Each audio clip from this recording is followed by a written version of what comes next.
सब प्रेम से बोलो, गौरी पुत्र गणेश की जय। आप सभी को जय मां कंजक चैनल की तरफ से कार्तिक मास अमावस्या की हार्दिक शुभकामनाएं।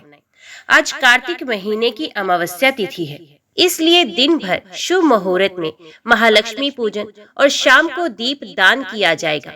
लेकिन इस पर्व पर स्नान और दान करने का भी महत्व पुराणों में बताया गया है। धर्म ग्रंथों में इसे पर्व कहा गया है। इस तिथि में पितरों के उद्देश्य से की गई पूजा और दान अक्षय फलदायक देने वाला होता है। अमावस्या पर भगवान शिव और माता पार्वती जी की विशेष पूजा करने से मनोकामनाएं पूरी होती हैं। स्नान दान का पर्व स्कंद और भविष्य पुराण के मुताबिक कार्तिक महीने की अमावस्या पर किए गए तीर्थ स्नान और दान से हर तरह के पाप खत्म हो जाते हैं। इस पर्व पर घर पर ही पानी में गंगा जल मिलाकर नहाने से तीर्थ स्नान का फल मिल सकता है। साथ ही श्रद्धा अनुसार दान करने से हर तरह के रोग, शोक और दोष से छुटकारा मिलता है। इस दिन खास तौर से उन्हीं कपड़ों का दान करना चाहिए। भविष्य पद्म और मत्स्य पुराण के मुताबिक इस दिन दीपदान के साथ ही अन्न और वस्त्र दान भी करना चाहिए। कार्तिक महीने की अमावस्या पर किया गया हर तरह का दान अक्षय फल देने वाला होता है। ब्रह्म पुराण में बताया है, कार्तिक अमावस्या पर लक्ष्मी जी पृथ्वी पर आती हैं। पद्म पुराण का कहना है कि इस दिन दीपदान करने से अक्षय पुण्य मिलता है। स्कंद पुराण के मुताबिक कार्तिक महीने की अमावस्या को गीता पाठ और अन्न दान करना चाहिए। इसके साथ ही भगवान विष्णु को तुलसी भी चढ़ानी चाहिए। इससे हर तरह के पाप खत्म हो जाते हैं। अन्नदान करने से सुख बढ़ता है, ऐसा इंसान चिरंजीवी होता है। अन्नदान करने से हजारों गाय दान करने जितना फल मिलता है। अमावस्यु पितृ के कारण अमावस्या नाम पड़ा। मत्स्य पुराण के 14वें अध्याय की कथा के मुताबिक पितरों की एक मानस कन्या थी। उसने बहुत कठिन तपस्या की। उसे वरदान देने के लिए कृष्ण पक्ष की पंचदशी तिथि पर सभी पितर आए। उनमें बहुत ही सुंदर अमावस्यु नाम के पितृ को देखकर वो कन्या आकर्षित हो गई और उनसे विवाह करने की इच्छा करने लगी। लेकिन अमावस्यु ने इसके लिए मना कर दिया। अमावस्यु के धैर्य के कारण उस दिन की तिथि पितरों के लिए बहुत ही प्रिय हुई। तभी से अमावस्यु के नाम से भी ये तिथि अमावस्या कहलाई। आज की वीडियो में मैं आपको सुनाने जा रही हूँ कार्तिक मास की अमावस्या की पौराणिक व्रत कथा। उम्मीद करती हूँ कथा का पूरा फल लेने के लिए आप कथा को शुरू से लेकर अंत तक जरूर श्रवण करेंगे, क्योंकि कथाओं का पूरा फल हमें कथाओं को संपूर्ण सुनने से ही मिलता है। आधा अधूरा छोड़ने से हम सिर्फ पाप के भागीदार बनते हैं। तो चलिए आज की इस कथा को हम शुरू करते हैं। ओम नमो भगवते वासुदेवाय नमः। एक समय की बात है, काशी के पास एक राजा का राज्य था, जिनकी 2 रानियां थी। बड़ी रानी राजा को बहुत प्रिय थी। वे दिन रात राजा के साथ ही रहती थी, जबकि छोटी रानी को राजा कभी भी पति का सुख और प्रेम नहीं देते थे, क्योंकि छोटी रानी बहुत ही धार्मिक स्वभाव की थी। वो प्रतिदिन घंटों घंटों तक भगवान के ध्यान पूजा में लीन रहती थी। आए दिन छोटी रानी का कोई न कोई व्रत रहता था। छोटी रानी सभी अमावस्या के व्रत पूरी श्रद्धा से करती थी।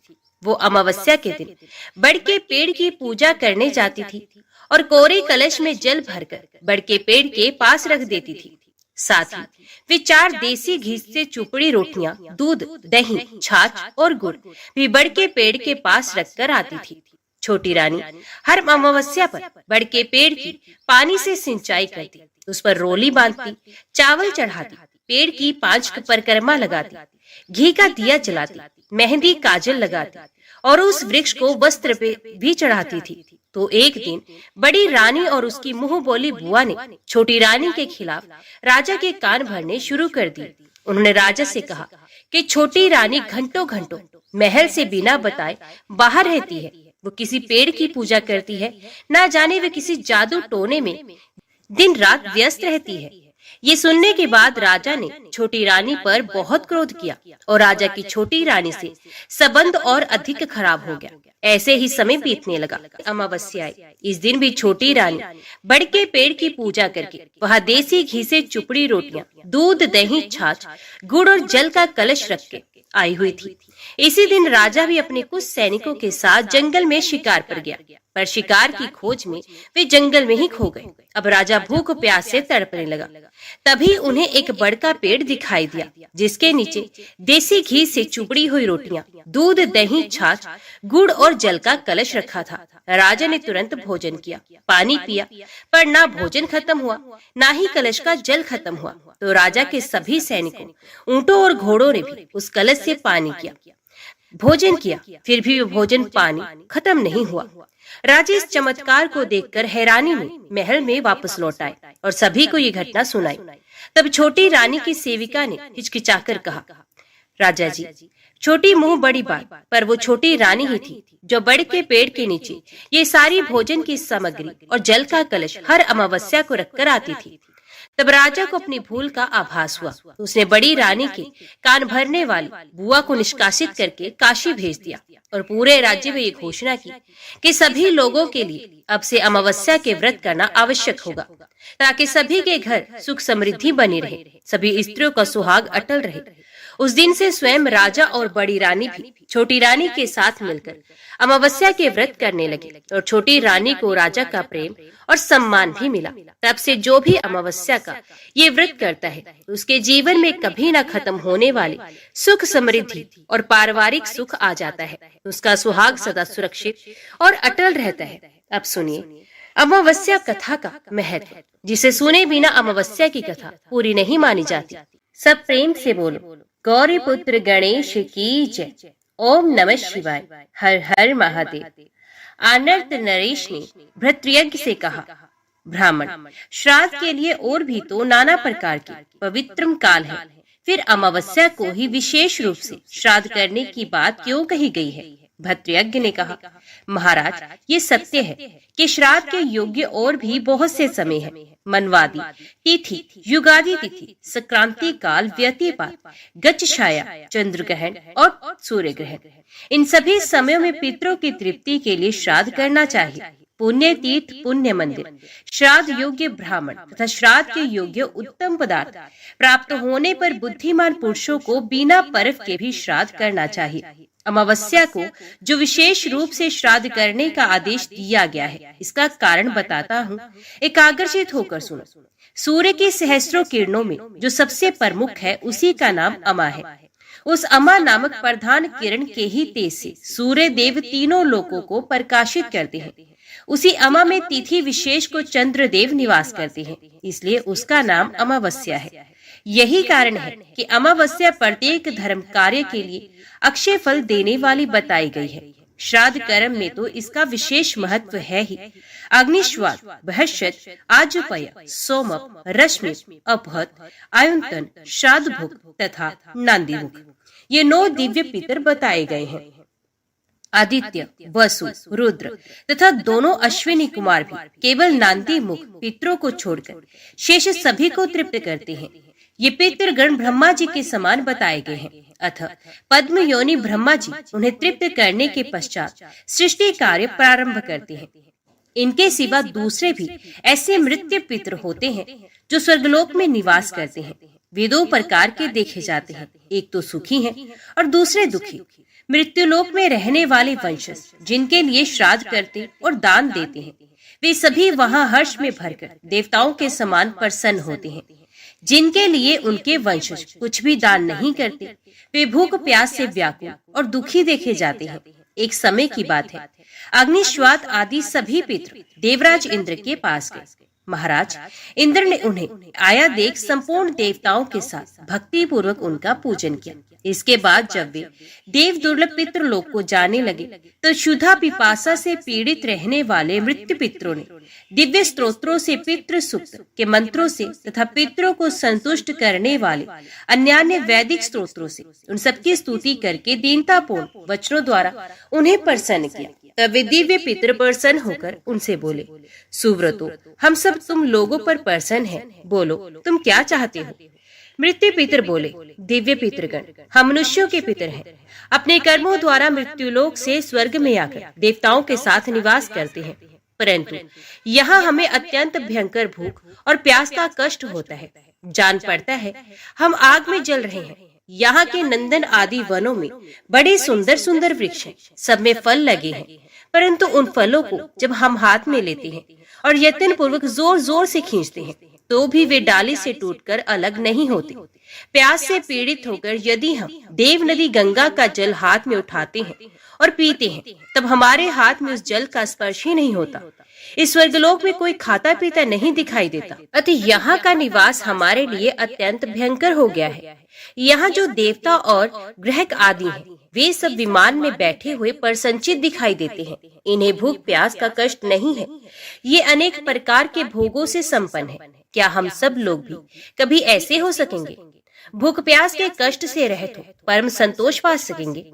दिव्य पितरों ने कहा, इंद्र आदि केवल दूसरे दूसरे कार्यों में व्यग्र होकर जब हमारे लिए श्राद्ध नहीं करते, दान नहीं देते, तब हम लोगों की भी ऐसी ही कष्टपूर्ण दशा हो जाती है। उस समय हम वहां से आकर देवताओं से कहते हैं, प्रार्थना करते हैं। उसके बाद जब ये लोग श्राद्ध तर्पण द्वारा हमें तृप्त करते हैं, तब हमें तृप्ति प्राप्त होती है।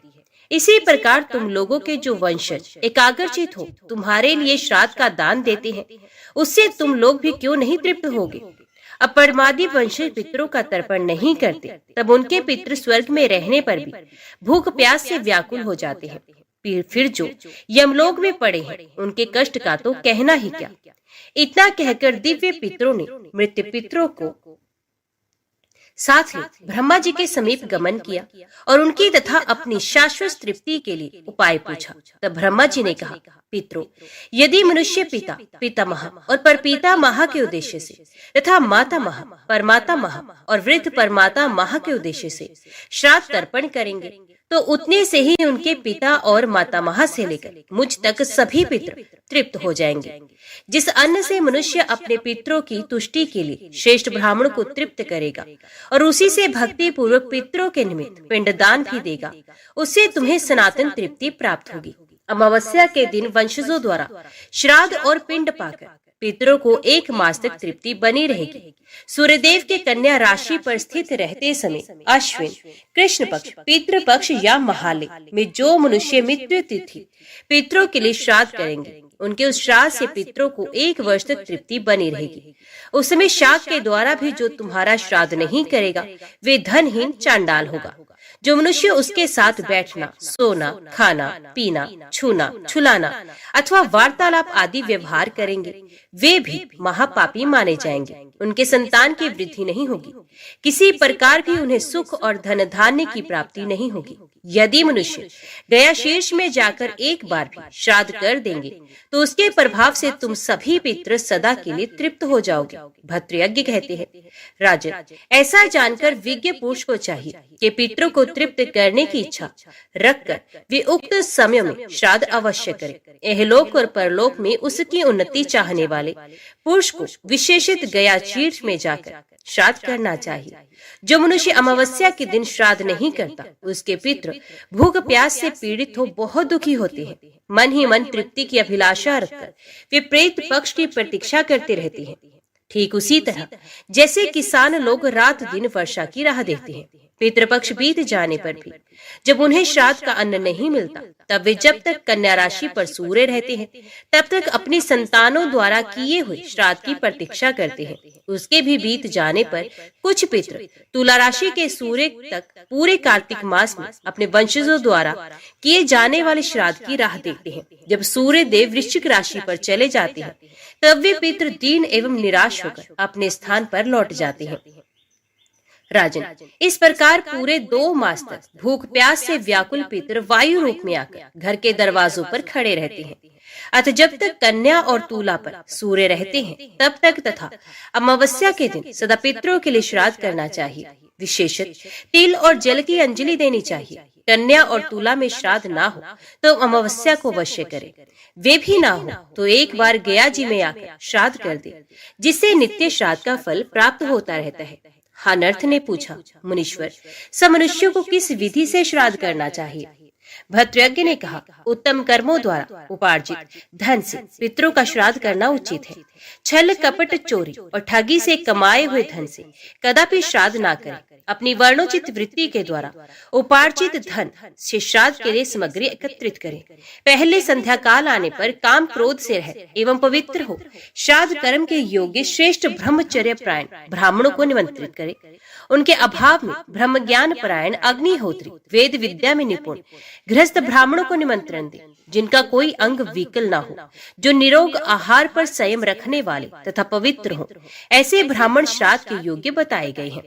जो किसी अंग से हीन हो या जिनका कोई अंग अधिक हो, जो सर्वभक्षी हो, निकाले गए हो, जिनके दांत काले हो अथवा जिनके दांत गिर गए हो, जो वेद बेचने वाले और यज्ञ वेदी को नष्ट करने वाले हो, जिनमें वेद शास्त्रों का ज्ञान ना हो, जिनके नख खराब हो गए हो, जो रोगी, निर्धन, दूसरों की हिंसा करने वाले, दूसरे लोगों पर लांछन लगाने वाले, नास्तिक, नाचने वाले, सूदखोर, बुरे कर्मों में संलग्न, शौचाचार से शून्य, अत्यंत लंबे, अति दुर्बल, बहुत मोटे, अधिक रोम वाले तथा रोम रहित हो, ऐसे ब्राह्मणों को श्राद्ध में त्याग दे। जो पितरों का गौरव रखना चाहे उसे ऐसा अवश्य करना चाहिए। जो पराई स्त्री में आसक्त, शूद्र जातीय स्त्री से संपर्क रखने वाले, नपुंसक, मलिन, चोर, क्षत्रिय तथा वैश्य की वृत्ति वाले, माता पिता का त्याग करने वाले, गुरुस्त्रीगामी, निर्दोष पत्नी को छोड़ने वाले, कृतघ्न, खेती करने वाले, शिल्प से जीविका चलाने वाले, भाला बेचकर या भाला चलाकर जीने वाले, चमड़े के व्यापार से जीवन निर्वाह करने वाले तथा अज्ञात कुल वाले हो, ऐसे ब्राह्मणों को इस श्राद्ध में त्याग देना चाहिए। अब उन ब्राह्मणों का परिचय देता हूँ जो श्राद्ध कार्य में प्रशस्त माने गए हैं। त्रिणाचिकेत, नाचिकेत नामक विविध अग्नि का सेवन करने वाले, मधुवाता आदि 3 ऋचाओं का जप करने वाले, 6 अंगों के ज्ञाता, त्रिसुपर्ण नामक ऋचाओं का पाठ करने वाले, विद्या एवं व्रत को पूर्ण करने जो स्नातक हो चुके हो, वे धर्मद्रोण, धर्मशास्त्र के पाठक, पुराण वेदता, ज्ञानी, ज्येष्ठ मास के ज्ञाता, अथर्व शीर्ष के विद्वान, ऋतु काल में अपनी पत्नी के साथ सहवास करने वाले, उत्तम कर्मपरायण, तत्काल पात्र धो डालने वाले, अर्थात एक ही समय के लिए अन्न संग्रह करने वाले, शुक्ल, गौर वर्ण अथवा शुक्ल जाति, पुत्री के पुत्र, दामाद, भांजे, परोपकारी, मिष्टान खाने और पचाने में समर्थ, मीठे वचन बोलने वाले एवं सदा जप में तत्पर रहने वाले, ये सभी ब्राह्मण पंक्ति पावन जानने चाहिए। ये पितरों की तृप्ति करते हैं, इसलिए थोड़ी विद्या वाले होने पर भी कुल और आचार में जो श्रेष्ठ हो उन्हीं को श्राद्ध में नियुक्त करना चाहिए। इस प्रकार ब्राह्मणों का ज्ञान करके स्वभाव से उनके चरणों का स्पर्श करते हुए प्रणाम करें और विश्वदेव श्राद्ध के लिए 2 ब्राह्मणों को निमंत्रण दें। दाहिना घुटना पृथ्वी पर टेककर इस मंत्र का उच्चारण करें। मेरे द्वारा भक्ति पूर्वक बुलाए हो परम सौभाग्यशाली महाबली विश्वदेव कर इस श्राद्ध कर्म में पधारे, और हे ब्राह्मण देव, आप भी व्रत के भागी, क्रोध रहित, शौच परायण तथा ब्रह्मचर्य पालक हो। तत्पश्चात अपसव्य भाव से पितरों के लिए तथा माता महा आदि के लिए भी ब्राह्मणों को निमंत्रित करें। फिर पितृ भक्त पुरुष श्राद्ध से श्रद्धा से ब्राह्मणों का चरण स्पर्श करके कहे, विप्रवर, इस श्राद्ध कर्म में मेरे पितामह तथा परपितामह आप में स्थित होकर पधारे और आप भी ब्रह्मचर्य आदि व्रत का पालन करें। इस प्रकार पितरों और मातामह आदि का भी आवाहन करके घर आए। निमंत्रित ब्राह्मणों को उस दिन विशेष संयम में रहना चाहिए। यजमान भी शांतचित्त एवं ब्रह्मचर्य से युक्त रहे। वे रात बीत जाने पर प्रातःकाल शयन से उठकर मनुष्य दिन भर किसी पर क्रोध न करे। उस दिन स्वाध्याय बंद कर दे और कोई कुत्सित कर्म अपने द्वारा ना होने दे। तेल लगाना, परिश्रम करना, सवारी या वाहन आदि को दूर से ही त्याग देना। तदंतर जब दोपहर बीतने पर कुतुब संज्ञक मुहूर्त आए, उस समय स्नान करके श्वेत वस्त्र धारण कर देवताओं और पितरों का तर्पण करने के पश्चात निमंत्रित ब्राह्मणों को भी संतुष्ट करे। उसके बाद उन्हें बुलाकर श्राद्ध प्रारंभ करे। पवित्र सुंदर एकांत गृह में, जिसमें दक्षिण दिशा की भूमि कुछ नीची हो, जहाँ पापी कूर कम्मी मनुष्यों की दृष्टि न पड़े, श्राद्ध करना चाहिए। जिस श्राद्ध को रजस्वला स्त्री देख लेती है अथवा जिस पर किसी पतित मनुष्य या सुअर की दृष्टि पड़ जाती है, वे व्यर्थ हो जाता है। जिसमें बासी अन्न, तेल का बना हुआ पदार्थ अथवा केश आदि से दूषित भोजन परोसा जाए, वे श्राद्ध भी व्यर्थ हो जाता है। जिस श्राद्ध में अन्न का बलि वैश्व देव के अनुसार यथा योग्य विभाग ना किया गया हो, मौन व्रत का पालन ना हुआ हो अथवा दक्षिणा ना दी गई हो, वे श्राद्ध भी व्यर्थ होता है। जहाँ घरघराहट की ध्वनि, ओखली के कूटने का शब्द अथवा सूप के फटकने की आवाज होती है, वे श्राद्ध भी व्यर्थ हो जाता है। जिस श्राद्ध में रसोई तैयार करते समय कलह होता है, विशेषित पंक्ति भेद किया जाता है, जहाँ ब्राह्मण और यजमान ब्रह्मचर्य का पालन किए बिना ही भोजन करता तथा दान देता है, वे श्राद्ध भी सफल नहीं होता। जिन तिथियों में श्रद्धापूर्ण हृदय से स्नान करके पितरों के लिए दिया हुआ तिल मिश्रित जल भी उनके लिए अक्षय तृप्ति का साधक होता है, उनका वर्णन करता हूँ।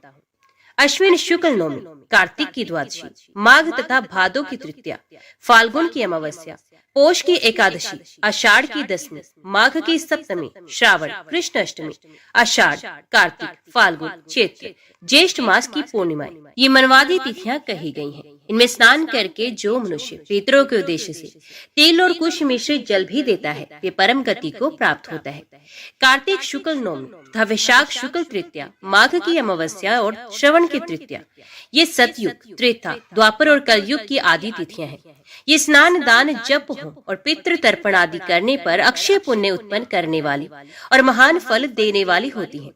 जब सूर्य मेष राशि अथवा तुला राशि पर जाते हैं, उस समय अक्षय पुण्यदायक विषुव नामक योग होता है। जिस समय सूर्य मकर और कर्क राशि पर जाते हैं, उस समय अयन नामक काल होता है। सूर्य का एक राशि से दूसरी पर जाना संक्रांति कहलाता है। ये सब स्नान, दान, जप और होम आदि का महान फल देने वाला है। इस प्रकार संक्रांति और युगादि तिथियों का वर्णन किया गया। इनमें दी हुई वस्तु का पुण्य अक्षय होता है।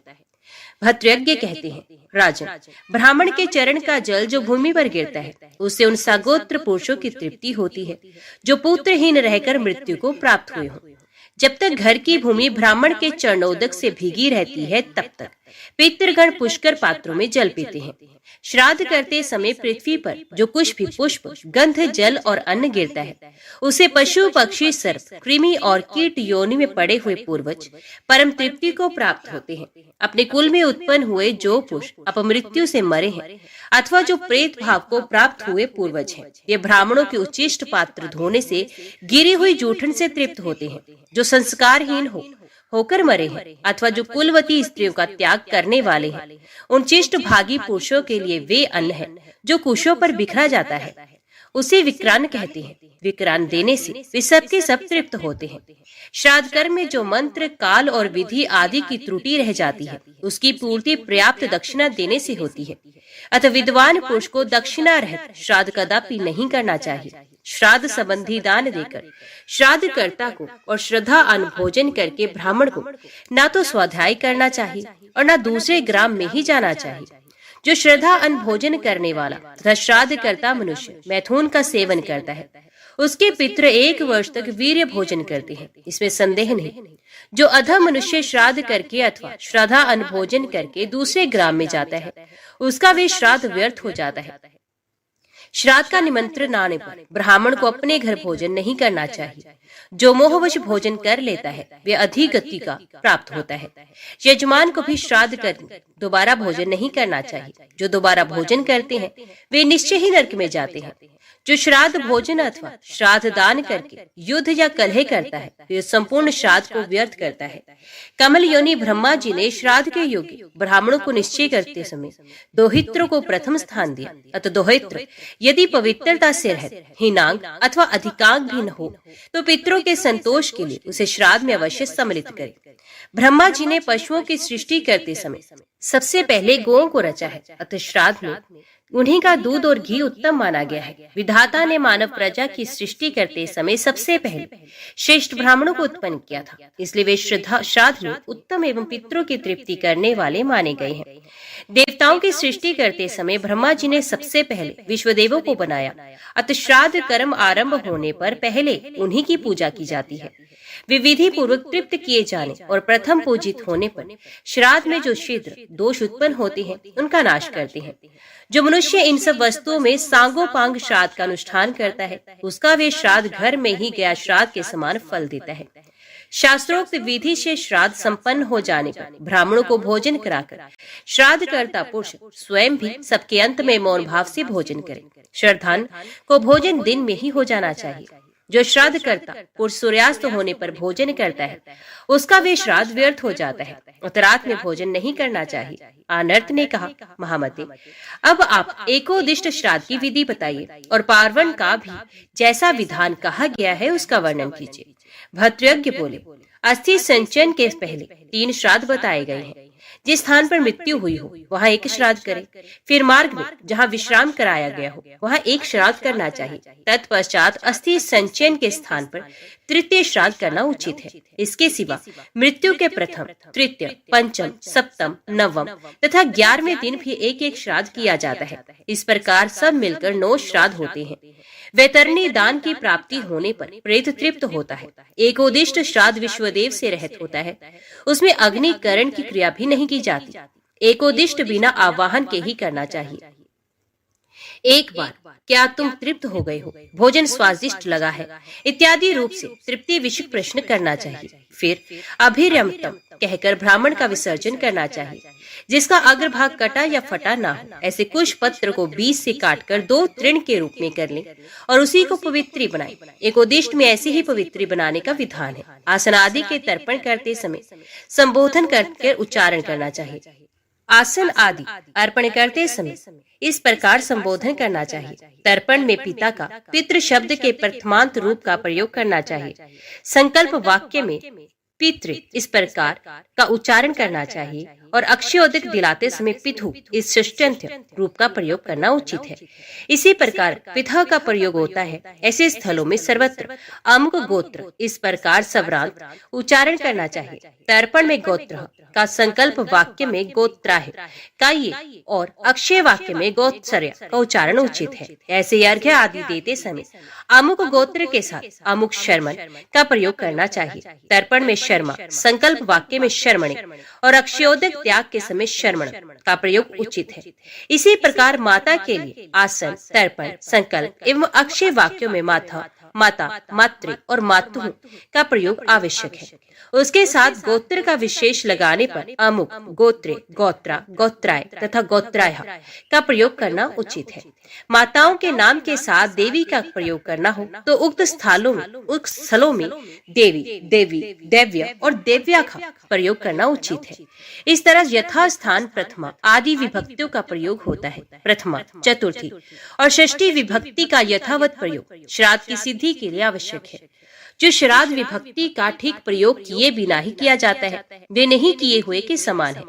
पितरों को उसकी प्राप्ति नहीं होती। अतः विज्ञ ब्राह्मण को प्रयत्न पूर्वक यथोक्त विभक्तियों के प्रयोग के साथ श्राद्ध विधि का अनुष्ठान करना चाहिए। तदंतर वर्ष के पश्चात सपिंडीकरण श्राद्ध का अनुष्ठान करना चाहिए। यदि वर्ष के भीतर कोई विवाह आदि अभ्योदिक कार्य आने वाला हो तो वर्ष पूर्ण होने के पहले ही सपिंडीकरण किया जाता है। सपिंडीकरण श्राद्ध पार्वणोक्त विधि से किया जाता है, किंतु इसमें विश्वदेवों का आवाहन आदि नहीं होता। प्रेत के पिता, पितामह और परपितामह ये 3 उसके प्रधान देवता है। राजन, उसमें प्रेत के उद्देश्य से एकोदिष्ट करना चाहिए। प्रेत के लिए जो अर्घ्य पात्र निश्चित किया गया हो उसे लेकर उसके पिता आदि के तीनों अर्घ्य पात्रों में विधि पूर्वक उसका जल आदि डाले। इसी प्रकार प्रेत पिंड के 3 भाग करके तीनों पितृ पिंडों में 1-1 भाग मिलाए। उस समय 2 मंत्रों का उच्चारण करता रहना चाहिए। तत्पश्चात पिता से लेकर परपितामह तक सबके लिए अवनेजन देकर उन्हें गंध, पुष्प आदि सब कुछ निवेदन करें।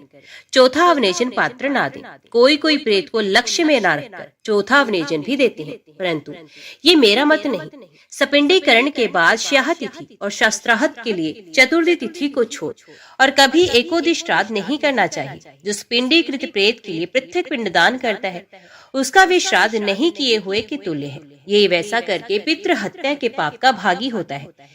जिसके पिता मर गए हो और पितामह जीवित हो वे पहले पिता का नाम लेकर फिर पितामह का उच्चारण करें। उस समय पितामह प्रत्यक्ष भोजन करके पिंड ग्रहण करें। पितामह के शाही तिथि पर पार्वण श्राद्ध करना उचित है और अपने पिता को छोड़कर किसी प्रकार पितामह को पिंड देना उचित नहीं। उस दशा में पितामह को एकोदिष्ट श्राद्ध न करने से पितरों की ओर से तनिक भी भय नहीं मारना चाहिए। पिता की मृत्यु हो गई हो तो प्रत्येक अमावस्या को पार्वण श्राद्ध करना उचित है। पिता की मृत्यु हो जाने पर जब तक उसका सपिंड वार्षिक श्राद्ध न हो जाए तब तक बीच में पिता आदि का पितरों का तर्पण श्राद्ध नहीं करना चाहिए। इस बीच में महाल्य आवे तो उसमें पितामह आदि का ही श्राद्ध करना उचित है। पितरों के साथ रखकर नहीं, क्योंकि पिता का स्पिंडीकरण ना होने से पितरों की श्रेणी में उनका प्रवेश नहीं हुआ है। भद्रयज्ञ ये कहते हैं, पितृ पिंडों के साथ प्रेत के पिंड का मेलन करने से प्रेत को सपिंड बनाया जाता है। इस कारण जब तक सपिंडता नहीं होती तब तक उसके प्रेत भाव की निवृत्ति भी नहीं होती। इसलिए मुनियों ने पिंडीकरण श्राद्ध को आवश्यक बताया है।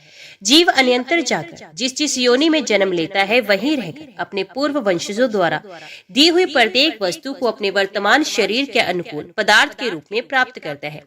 आनर्थ ने पूछा, जिस मनुष्य का यहाँ कोई पुत्र नहीं उसका स्पिंडीकरण कैसे करना चाहिए? भद्रयज्ञ ने कहा, जिसका यहाँ कोई औरस पुत्र नहीं, वे चारों पितरों में से चौथा कैसे हो सकता है? वे दूसरों द्वारा खींचतान में पड़कर इधर उधर ले जाया जाता है, इसलिए प्रेत कहलाता है। पुत्र भाई अथवा उसकी पत्नी को ही उसका सपिंडीकरण श्राद्ध करना चाहिए, अन्यथा वे किसी तरह पितरों में मिलकर चतुर्थ स्थान नहीं प्राप्त करता।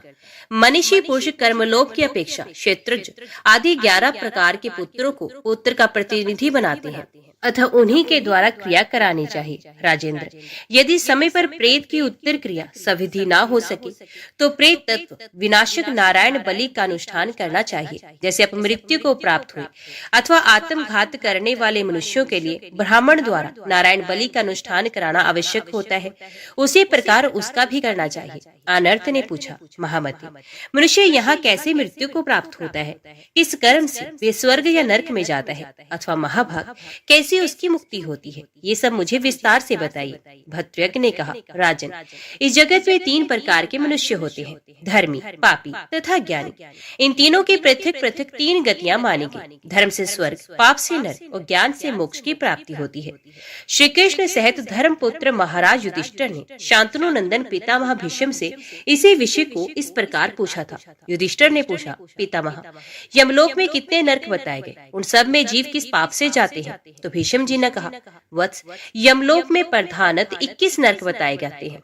इनमें जीव अपने अपने कर्म के अनुसार जाते हैं। वहाँ चित्र और विचित्र नामक 2 लेखक हैं। चित्र सब प्राणियों का धर्म लिखते हैं और विचित्र यत्न पूर्वक सब पातकों का उल्लेख करते हैं। धर्मराज के 8 दूत हैं जो सदा अपने वश में आए हुए मनुष्यों को मृत्युलोक से यमलोक में ले जाते हैं। उनके नाम इस प्रकार है, कराल, विकराल, बक्रनास, महोदय, सौम्य, शांत, नंद और सुवाक्य। इनमें पहले के 4 दूत बड़े भयंकर बताए गए हैं। ये सब पापियों को यमलोक में ले जाते हैं। शेष 4 सौम्य रूप और सौम्य शरीर धारण करने वाले हैं। वे धर्मात्मा मनुष्यों को विमान द्वारा धर्मराज के नगर में ले जाते हैं। इन सबके असंख्य किंकर हैं। इनकी सहायता के लिए यम ने ज्वर से लेकर यक्षमा तक 108 रोग बनाए हैं। वे रोग ही पहले जाकर मनुष्य को अपने वश में करते हैं। तत्पश्चात यमदूत सब लोगों से अलक्षित रहकर वहां जाते हैं और नाभि के मूल भाग में स्थित हुए वायु रूपधारी सूक्ष्म शरीर अभिमानी जीव को लेकर यमलोक के मार्ग से जाते हैं। वहां पापी जीव को भी भूमि पर खड़ा करके पैदल चलाते हैं। यमलोक में जाने के 86,000 मार्ग हैं। उन सबसे पहले सबोर से बहती हुई वैतरणी नदी प्राप्त होती है, जिसके एक स्रोत में रक्त और तीखे अस्त्र शस्त्र बहते हैं। जो मनुष्य मृत्युलोक से ब्राह्मण को धेनुदान करते हैं, वे उसी की पूंछ पकड़कर उसी नदी को पार हो जाते हैं। दूसरे लोगों को वे 100 योजन विस्तृत नदी हाथों से ही तैरकर पार करनी पड़ती है। वैतरणी का दूसरा स्रोत जल में है। उस मार्ग से धर्मात्मा पुरुष ही यात्रा करते हैं। जो लोग मृत्यु काल में गोदान करते हैं, वे उसकी पूंछ पकड़कर वैतरणी के पार होते हैं। दूसरे गोदान रहत पुरुष अपनी बाहों से ही तैरकर उसे पार होते हैं। वैतरणी पार होने पर पापी और धर्मात्मा पुरुषों के मार्ग अलग हो जाते हैं। पापी पाप मार्ग से पैदल जाते हैं और धर्मात्मा धर्म मार्ग से श्रेष्ठ विमान पर बैठकर यात्रा करते हैं। वैतरणी के उस पास 5 योजन विस्तृत अस्पत्र नामक वन है, जो पापियों को महान दुख देने वाला है। वहाँ 1-1 वर्ष की 1-1 टहनी में लोहे के ही 100 पत्ते हैं, जो तलवार की तरह सबोर से मनुष्य के शरीर को छिन्न भिन्न कर देते हैं। जिन दुरात्माओं ने दूसरों का धन पराई स्त्रियों का अपहरण किया हो, उनको अस्पत्र वन की यातना सहनी पड़ती है। 9 श्राद्धों से उसे छुटकारा मिलता है। उसके आगे बहुत ऊंचा सुविख्यात कूट शालमली है, जो सबोर से कांटों से भरा है। सदा निर्दयता पूर्ण बर्ताव करने वाले विश्वासघाती मनुष्य उस वृक्ष की डाल में नीचे मुंह करके लटका दिए जाते हैं और नीचे आग जलाकर उन्हें दिन रात संताप दिया जाता है। एकादशाह श्राद्ध करने पर उस कष्ट से छुटकारा मिलता है। वहां से आगे भयानक आकार वाला नरक है, जो तेल यंत्र के समान है। उसमें ब्रह्म हत्यारे तथा अन्य पापकर्मी जीव पेरे जाते हैं। द्वादशाह श्राद्ध एवं दान करने पे जीव को उस संकट से छुटकारा मिलता है। उसके बाद बहुत से लोहे के तपे तपाए खंबे खड़े किए गए हैं। पराई स्त्री से अनुरक्त होने वाले मनुष्य को उन खंभों का आलिंगन करना पड़ता है। मासिक श्राद्ध करने से जीव उस कष्ट से छुटकारा पाते हैं। उसे आगे लोहे के समान दाढ़ों वाले भयंकर कुत्ते खड़े रहते हैं, जो मांस भक्षी मनुष्यों को खाते हैं। तेरे पाक्षिक श्राद्ध करने पर उन्हें इस कष्ट से मुक्ति मिलती है। तदंतर लोहे किसी चोंच वाले कोए उपस्थित रहते हैं, जो मनुष्यों की आंखें नोच लेते या फोड़ देते हैं, जिन्होंने आसक्ति पूर्वक पराई स्त्रियों की ओर दृष्टिपात किया। द्वितीय मासिक श्राद्ध के द्वारा उस कष्ट से रक्षा होती है। तदंतर शालमली कूट और अन्य लोह कंटक है। चुगली करने वाले मनुष्य उनके बीच से ले जाए जाते हैं। त्रैमासिक श्राद्ध द्वारा उस यातना से बचाव होता है। उसके बाद रौरव नाम से प्रसिद्ध महाभयंकर नरक है। उसमें बड़ी भारी पीड़ा होती है। ब्रह्मत्या करने वाले पापियों को उसी नरक में डालने का आदेश दिया जाता है। कृतघ्न पुरुष भी उसी में ऊपर पैर और नीचे मुंह करके लटकाए जाते हैं। चातुर्मासिक श्राद्ध के दान से उस संकट से छुटकारा मिलता है। तदंतर कुंभीपाक नामक भयंकर आकार वाला नरक है। जो लोग यहाँ दम्भ और पाखंड में संलग्न एवं नर हत्या करते देखे जाते हैं, वे कुंभीपाक में खोलते हुए तेल में डाल दिए जाते हैं। ऊर्ण षाण्मासिक श्राद्ध के द्वारा उपसे मुक्ति मिलती है। विश्वासघाती मानव रौद्र नरक में गिरते हैं और षाण्मासिक श्राद्ध के द्वारा उस संकट से छुटकारा पाते हैं। दूसरा नरक सांपों और बिच्छुओं से भरा है, जो इस संसार में पाखंड फैलाते हैं। वे नीच मनुष्य उसी में गिरते हैं। सप्तम मासिक श्राद्ध में दिए हुए दान के द्वारा उस संकट से मुक्ति मिलती है। उससे भिन्न संवर्तक नामक नरक बताया गया, जो वेदों को नष्ट करने वाले साधु पुरुषों के निंदक और दुरात्मा है। उनकी जीभ को आग में तपाए हुए सांसों द्वारा उखाड़ दिया जाता है। जो लोग अपना काम बनाने के लिए और दूसरों के लिए भी झूठ बोलते हैं, उनके सब अंगों को वहां कुत्ते नोच नोच कर खाते हैं। अष्टम मासिक श्राद्ध के द्वारा उनकी उस संकट से मुक्ति होती है। इसके बाद महातप्त अग्निकूप नामक अत्यंत भयंकर नरक है, जिसमें झूठी गवाही देने वाले मूढ़ मानव गिराए जाते हैं। वे अत्यंत दुखी होकर वहां की भयंकर यातना सहन करते हैं। नवम मासिक श्राद्ध कर उनको परम आह्लाद प्रदान करने वाला है। उस नरक के आगे दूसरा भयानक नरक है, जो सब और लोहे की कीलों से भरा है। वहां आग लगाने और स्त्री हत्या करने वाले पाप आत्मा यमदूतों की मार खाते और दुख से आतुर होकर चारों ओर भागती है। दशम मासिक श्राद्ध के द्वारा उन्हें उस संकट से छुटकारा मिलता है। तत्पश्चात अंगार राशि से व्याप्त भयंकर नरक है। उसमें स्वामी से द्रोह करने वाले मनुष्य सबोर घुमाए जाते हैं। एकादश मासिक श्राद्ध का दान उन्हें उस संकट से बचाता है। उसके बाद तपी हुई बालू से भरा हुआ एक भयंकर नरक है। जो मनुष्य स्वामी को आया दे, उनकी यथा योग्य सेवा न करके भाग खड़े होते हैं, वे वहां दुखी होकर यातना भोगते हैं। उनके पास द्वादश मासिक श्राद्ध पहुंचता है और उन्हें संकट से बचाता है।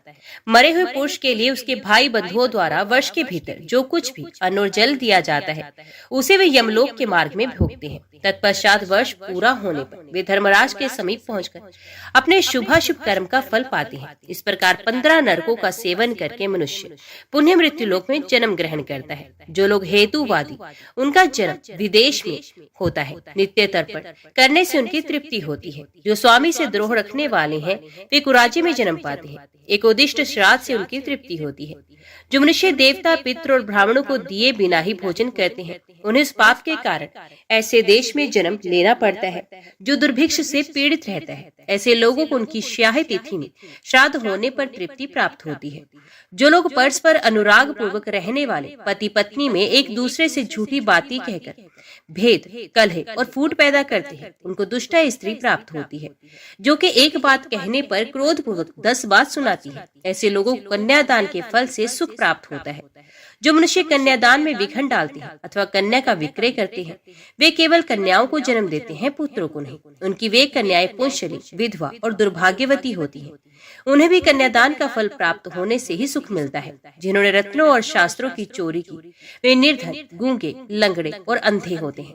शास्त्र दान के पुण्य से उन्हें सुख प्राप्त होता है। इस प्रकार ये मृत्यु लोक से स्पष्ट दिखाई देने वाला नरक बताया गया है।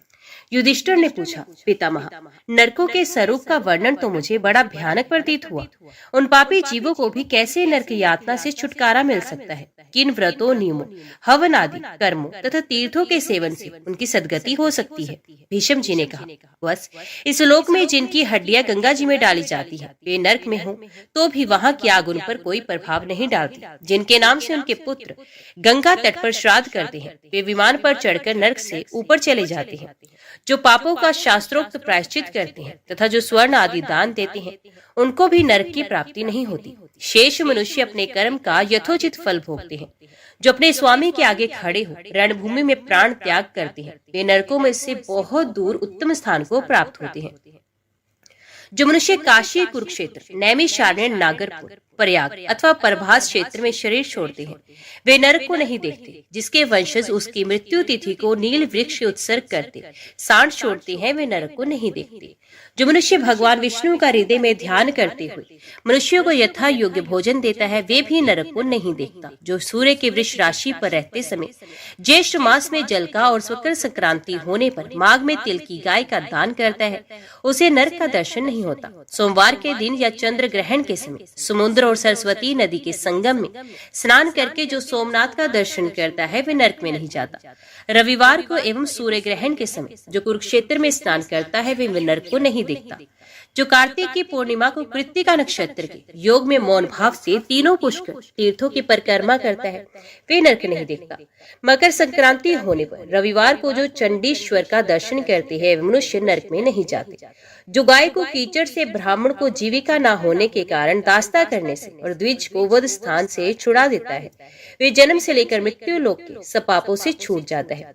गो तथा ब्राह्मण के वध से और साधु ब्राह्मण को चोरों के भय से जो मुक्त कराता है वे जन्म से लेकर मृत्यु तक के सब पापों से छुटकारा पाता है। जो विल द्वार पर शयन के लिए स्थित हुए जलशायी भगवान विष्णु का दर्शन करता है वे पापी हो तो भी पाप से मुक्त हो जाता है।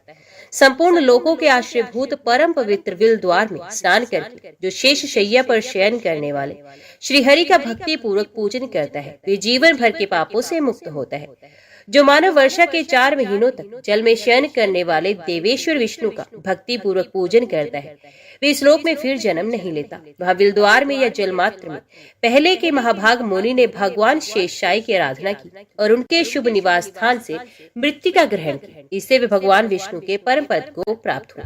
सब तीर्थों और संपूर्ण यज्ञों में जो फल प्राप्त होता है वही फल चौमासे में भगवान शेषशायी की पूजा से भी प्राप्त होता है। गौशाला में मृत्यु को प्राप्त हुआ मनुष्य जिस फल को पाते हैं वही चौमासे में जलशायी की पूजा से भी पा लेते हैं। उन देवादिदेव निर्गुण, गुण स्वरूप, अव्यक्त, अप्रमेय, सर्वदेव में सर्वेश्वर, सबके एकमात्र आवास स्थान तथा संपूर्ण भूतों की आत्मा श्री हरि को नमस्कार है। उन भगवान श्री विष्णु के शयन और बोधन की इन दिन एकादशी तिथि में जो कुछ भी उत्तम कर्म किया जाता है वे अविनाशी होता है। उस दिन जो अन्न खाता है वे मनुष्य पापात्मा होता है। अतः विज्ञ पुरुष को अन्य एकादशी तिथियों के आने पर भी प्रयत्न पूर्वक अन्न से बचना चाहिए। ऋषि बोले, सूत जी, शंख, चक्र, गदा धारण करने वाले देव देवेश्वर भगवान विष्णु के शयन करने पर जो कोई भी पालन करने योग्य नियम, व्रत आदि हो उसे हमें बताइए। सूत जी ने कहा, ब्राह्मणों, भगवान विष्णु के शयन करने पर चातुर्मास से जो कोई नियम पालित होता है वे अनंत फल देने वाला होता है, ऐसा ब्रह्मा जी का कथन है। अतः विज्ञ पुरुष को सर्वथा प्रयत्न करके कोई नियम ग्रहण करना चाहिए। विप्रवरों, भगवान विष्णु के संतोष के लिए नियम जप, होम, स्वाध्याय अथवा व्रत का अनुष्ठान अवश्य करना चाहिए। जो मानव भगवान वसुदेव के उद्देश्य से केवल शाकाहार करके वर्षा के 4 महीने व्यतीत करता है वे धनी होता है। जो भगवान विष्णु के शयन काल में प्रतिदिन नक्षत्रों का दर्शन करके ही एक बार भोजन करता है वे धनवान, रूपवान और माननीय होता है। द्विजवरों, जो एक दिन का अंतर देकर भोजन करते समय चौमासा व्यतीत करता है वे सदा वैकुंठ धाम में निवास करता है। जो जनार्दन के शयन करने पर छठे दिन भोजन करता है वे राजसूय तथा अश्वमेध यज्ञों का संपूर्ण फल पाता है। जो सदा 3 रात उपवास करके चौथे दिन भोजन करते हुए चौमासा व्यतीत करता है वे संसार में फिर किसी प्रकार जन्म नहीं लेता। जो श्री हरि के शयन काल में व्रतपरायण होकर चौमासा व्यतीत करता है, वे अग्निष्टोम यज्ञ का फल पाता है। जो भगवान मधुसूदन के शयन करने पर अयाचित अन्न का भोजन करता है, उसको अपने भाई बंधुओं से कभी वियोग नहीं होता। जो वर्षा के 4 महीने तक तैल और घी लगाना छोड़ दे, वे स्वर्गीय भोग का भागी होता है। जो मानव ब्रह्मचर्य पालन पूर्वक चौमासा व्यतीत करे, वे श्रेष्ठ विमान पर बैठकर स्वेच्छा से स्वर्गलोक में जाता है। जो चौमासे भर नमकीन वस्तु एवं नमक को छोड़ दे, उसके सभी कृतकर्म सफल होते हैं। जो चौमासे में प्रतिदिन स्वहात विष्णु सूक्त के मंत्रों द्वारा तिल और चावल की आहुति देता है, वे कभी रोगी नहीं होता। जो चातुर्मास्य में प्रतिदिन स्नान करके भगवान विष्णु के आगे खड़ा हो पुरुष सूक्त का जप करता है, उसकी बुद्धि बढ़ती है। जो अपने हाथ में फल लेकर मौन भाव से भगवान विष्णु की 108 परिक्रमा करता है, वे पाप से लिप्त नहीं होता। जो अपनी शक्ति के अनुसार चौमासे में विशेषत कार्तिक मास में श्रेष्ठ ब्राह्मणों को मिष्ठान भोजन कराता है, वे अग्निष्टोम यज्ञ का फल पाता है। जो वर्षा के 4 महीनों तक नित्य प्रति वेदों के स्वाध्याय से भगवान विष्णु की आराधना करता है, वे सर्वदा विद्वान होता है। जो चौमासे भर भगवान के मंदिर में रात दिन नृत्य गीत आदि का आयोजन करता है, वे गंधर्व भाव को प्राप्त होता है। यदि 4 महीनों तक नियम पालन करना संभव न हो, तो एक कार्तिक मास में ही सब नियमों का पालन करना चाहिए। जो ब्राह्मण संपूर्ण कार्तिक मास में कास मास शौर कर मधु दोबारा भोजन और मैथुन छोड़ता है, वे पूर्वोक्त सभी नियमों का फल पाता है। जिसने कुछ उपयोगी वस्तुओं को चौमासे भर त्याग देने का नियम लिया हो, उसे वे वस्तुएं ब्राह्मण को दान करनी चाहिए। ऐसा करने से ही वे त्याग सफल होता है। जो मनुष्य नियम व्रत अथवा जप के बिना ही चौमासा बिताता है, वे मूर्ख है। श्रावण में कृष्ण पक्ष की द्वितीया को श्रवण नक्षत्र में प्रातःकाल उठे, पापी पतित और मलेच्छ आदि से वार्तालाप न करे। फिर दोपहर में स्नान करके धूले वस्त्र पहनकर पवित्र हो जलशाय श्री हरि के समीप जाकर बोले, श्रीवत्स चिन्ह धारण करने वाले लक्ष्मीकांत श्रीधाम श्रीपति अविनाशी परमेश्वर, धर्म अर्थ एवं काम देने वाला मेरा गृहस्थ आश्रम नष्ट न हो, मेरे माता पिता नष्ट न हो, मेरे अग्निहोत्र ग्रह की कभी अग्नि न बुझे, मेरी स्त्री से संबंध विच्छेद न हो। देव, जैसा आपका शयन ग्रह लक्ष्मी जी से कभी शून्य नहीं होता, उसी प्रकार प्रत्येक जन्म में मेरी भी छया धर्मपत्नी से शून्य न रहे। द्विजवरों, ऐसा कहकर अर्घ दे अपनी शक्ति के अनुसार ब्राह्मण की पूजा करें। इसी प्रकार भाद्रपद, अश्विन और कार्तिक मास में भी जलशायी जगदीश्वर का पूजन करें। खारी वस्तु और नमक से रहित अन्न भोजन करें। व्रत समाप्त होने पर श्रेष्ठ ब्राह्मण को भक्ति पूर्वक दान दे, जो धान्य, शैया, वस्त्र तथा स्वर्ण दक्षिणा में दे। जो मनुष्य एकाग्रचित हो इस प्रकार भली भांति व्रत का पालन करता है, उसके ऊपर जलशायी जगत गुरु भगवान विष्णु बहुत संतुष्ट होते हैं। किसी भी जन्म में उसकी छैया धर्मपत्नी से शून्य नहीं होती। जानकर या अनजाने में 8 मास तक किए हुए सब पाप को वे तत्काल व्रत नष्ट कर देता है। जो पुत्र हीना काक वंद्या अथवा विधवा स्त्री एकाग्रचित हो इस व्रत का पालन करती है, उसके ऊपर प्रसन्न हो जगन्नाथ सदा शुद्धि प्रदान करते हैं। उसकी बुद्धि कभी पाप में नहीं लगती, कभी काम भावना से कलंकित नहीं होती। कुमारी कन्या भी यदि इस व्रत का पालन करे तो उसे कुलीन एवं रूपवान पति की प्राप्ति होती है। जो मनुष्य इस व्रत का निष्क्रिय देता मूल्य चुकाता है, वे भी चातुर्मास्य के नियमों का फल पाता है। ओम नमः शिवाय, हर हर महादेव। आज की वीडियो में इतना ही। उम्मीद करती हूँ वीडियो आपको पसंद आई होगी। वीडियो पसंद आई हो तो वीडियो को लाइक और चैनल को सब्सक्राइब जरूर कीजिएगा।